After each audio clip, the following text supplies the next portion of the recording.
कहते हैं ना साहब कि बेटियां पालने की औकात हर किसी की नहीं होती है। बेटी उसी घर में जन्म लेती है जहां उन परियों को पाला जा सके। लेकिन क्या कभी आपने सुना है कि जिस घर के आंगन में ये परियां खेली हों, बड़ी हों, उसी घर के आंगन में उनके अपने ही उन्हें नोच कर खाने में लगे हों, तो क्या हो? सोचिए।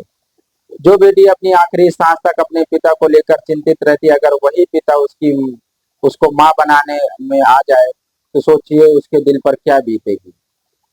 बेटा तो नालायक हो सकता है, लेकिन अगर बिटिया है तो बाप का सर समाज में फक्र से ऊंचा हो जाता है। नमस्कार, मैं हूं शिवम, आपको दिखाऊंगा इसी न्यूज क्राइम तक वो हकीकत से रूबरू कराऊंगा कि आप सोचने पर मजबूर हो जाएंगे। रायपुर से रोंगटे खड़े कर देने वाला मामला, पिता पर बेटी से 3 साल तक दुष्कर्म कर्म करने का आरोप एवं नवजात को बेचने का भी आरोप। सोचिए, जिस शख्स को एक बेटी अपनी जिंदगी की सबसे सुरक्षित इंसान समझती है, जिसे पिता कहकर बुलाती है, अगर वही पिता उसकी मजबूरी और उसकी मासूमियत और उसके भरोसे का फायदा उठाने लगे, तो क्या हो? छत्तीसगढ़ की राजधानी रायपुर से एक सामने आया एक ऐसा मामला जहां पर इंसान को झकझोर कर रख देने वाला मामला। पुलिस के मुताबिक एक पिता पर अपनी ही नाबालिग बेटी के साथ करीब 3 साल तक दुष्कर्म करने का आरोप। आरोप सिर्फ यहीं तक सीमित नहीं है। पुलिस के अनुसार जब बेटी पहली बार गर्भवती हुई तो कथित तौर पर उसका गर्भपात कराया गया।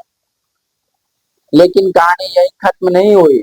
जब सन 2025 में नाबालिग बेटी दोबारा गर्भवती हुई तो आरोप है कि उसकी पहचान छिपाने के लिए उसे विवाहिता महिला के तौर पर पेश किया गया और फर्जी दस्तावेज का इस्तेमाल किए जाने के बाद भी आरोप सामने आए।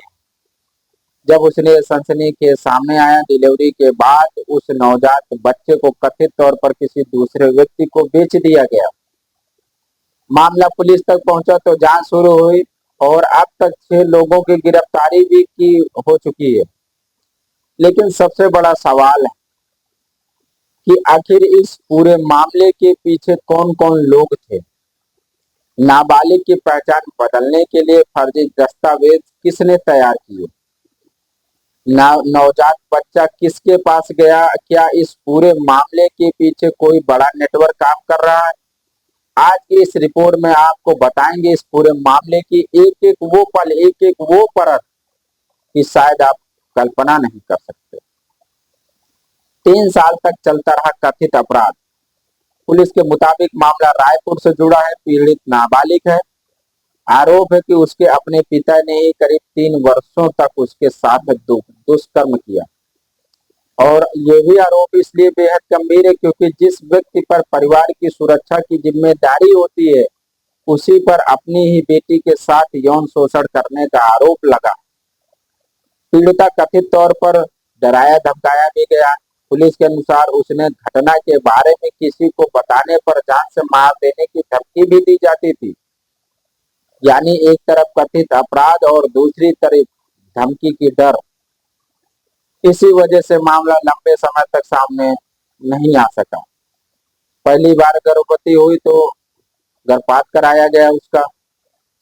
दूसरी बार सामने आई जानकारी के मुताबिक पीड़िता पहली बार गर्भपात हुई थी।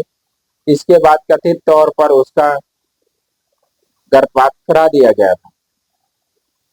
फिर सबसे बड़ा सवाल ये है कि आखिर नाबालिग के गर्भवती होने की जानकारी परिवार और आसपास के लोगों से कैसे छिपाई गई? और अगर गर्भपात कराया गया तो उसके साथ कौन कौन लोग शामिल हैं? अब पुलिस इन्हीं सवालों के जवाब तलाश रही है कि 2025 में फिर गर्भवती हुई नाबालिग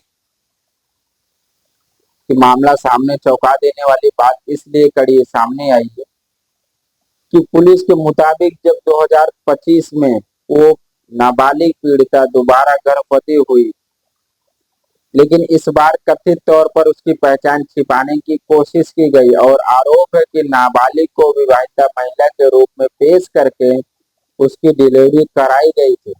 यानी एक नाबालिग लड़की की वास्तविक पहचान छिपाकर उसे एक ऐसे महिला के तौर पर प्रस्तुत किया गया जो विवाहित है।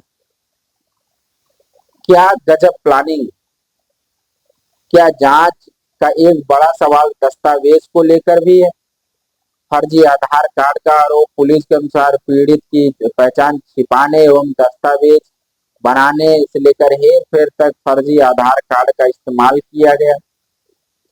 अगर जांच में ये आरोप सही साबित होता तो मामला सिर्फ यौन उत्पीड़न तक ही नहीं सीमित रह जाता। इसमें दस्तावेज की कथित जालसी और पहचान छिपाने के ऐसे दो पहलू और भी जुड़ जाएंगे, महत्वपूर्ण हो जाएंगे कि पुलिस को यह पता लगाने की कोशिश करे कि कथित फर्जी दस्तावेज किसने तैयार किए, कहां से तैयार किए गए, इन दस्तावेज का इस्तेमाल किस उद्देश्य से किया गया और इस पूरी प्रक्रिया में कितने लोग शामिल हैं। डिलीवरी के बाद नवजात बच्चे का क्या हुआ और इस पूरे मामले की सबसे बड़ी संवेदनशील और रहस्यमयी कड़ी सामने आई। पुलिस के मुताबिक डिलीवरी के बाद नवजात बच्चे को कथित तौर पर किसी दूसरे पुरुष को बेच दिया गया। यहीं से वो बिंदु है जिसने पूरे मामले को और गंभीर बना दिया, क्योंकि अब जांच सिर्फ ये पता लगाने तक सीमित नहीं है कि नाबालिग के साथ क्या हुआ था, बल्कि पुलिस को ये भी पता लगाना था कि नवजात बच्चा अभी कहाँ है और किसके पास है और उसे किस व्यक्ति को दिया गया, किस परिस्थितियों में बेचा गया और इसके बदले में पैसे का लेन देन कितना हुआ। क्या इस पूरी प्रक्रिया में कोई संगठित गिरोह या बिचौलिया शामिल था। इन सवालों के जवाब जांच के आगे बढ़ने तक सामने आ सकते हैं। 6 गिरफ्तारियां हो चुकी हैं, पुलिस की पूछताछ जारी है। मामला सामने आने के बाद पुलिस ने जांच शुरू करी। पुलिस के अनुसार अब तक इस मामले में 6 लोगों को गिरफ्तार किया जा चुका है। पुलिस आरोपियों से पूछताछ की जा रही है।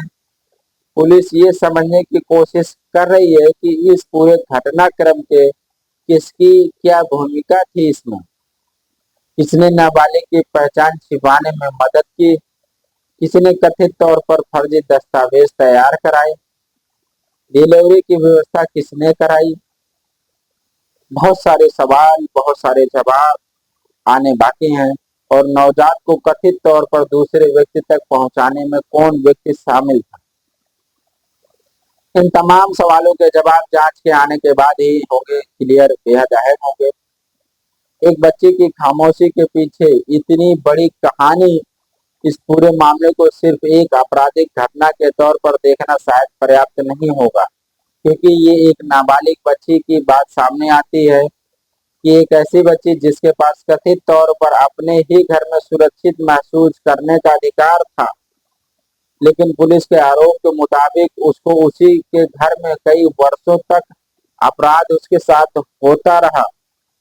वो गर्भवती हुई, पहली बार कथित तौर पर गर्भपात कराया गया, दूसरी बार गर्भवती होने पर उसकी पहचान बदलने का भी कोशिश की गई, फिर डिलीवरी कराई गई, फिर उसके बाद नवजात बच्चे को किसी दूसरे व्यक्ति को बेचने की भी बात सामने आई। सबसे बड़ा और दुखद बात यह है कि अगर ये बच्ची समय रहते अपनी बात किसी के सामने रख पाती तो शायद क्या इस कहानी का अंत कुछ और हो सकता था। पुलिस के सामने अब कई बड़ी चुनौतियां हो गई। पुलिस के सामने सबसे बड़ी चुनौती तो पूरे घटनाक्रम की कहानियों को जोड़ना है, कि एक एक कहानी को, एक एक घटना को एक एक घटनाक्रम से जोड़ना और उन कड़ियों तक पहुंचना की शुरुआत कहां से हुई थी और इस घटनाक्रम में किन किन लोगों ने मिलकर और कहां तक इस कहानी को अंजाम दिया, पहुंचाया। फर्जी दस्तावेज, फर्जी आधार कार्ड, डिलीवरी कराने में इसकी सहयोग, डिलीवरी कराने की जांच, किस हॉस्पिटल में और किस नर्स ने, किस कैसे हुआ, बहुत सारे हैं। कानून क्या कहता है कि नाबालिग के साथ यौन अपराध के मामले में पॉस्को कानून बेहद जरूरी है। अब इसमें देखना कि जांच के बाद पुलिस की क्या कार्रवाई होती है। खैर, मेरी नजरें इस पर बनी हुई हैं। पुलिस की जो जैसे भी कोई प्रक्रिया, कोई भी उस तरह के मामले आते हैं, अपडेट होता है तो हम आप तक पहुंचाने की जरूर कोशिश करेंगे। अब देखना है ये कि इस मामले में क्या पुलिस पॉस्को एक्ट के तहत कार्रवाई करती है या किसी और एंगल को देखते हुए इसकी कार्रवाई की जाती है। खैर, जांच सामने आने के बाद ही सभी आरोपी की पुष्टि होगी और हम आप तक जांच के हर एक वो पहलू पल पल पहुंचाते रहेंगे आप तक।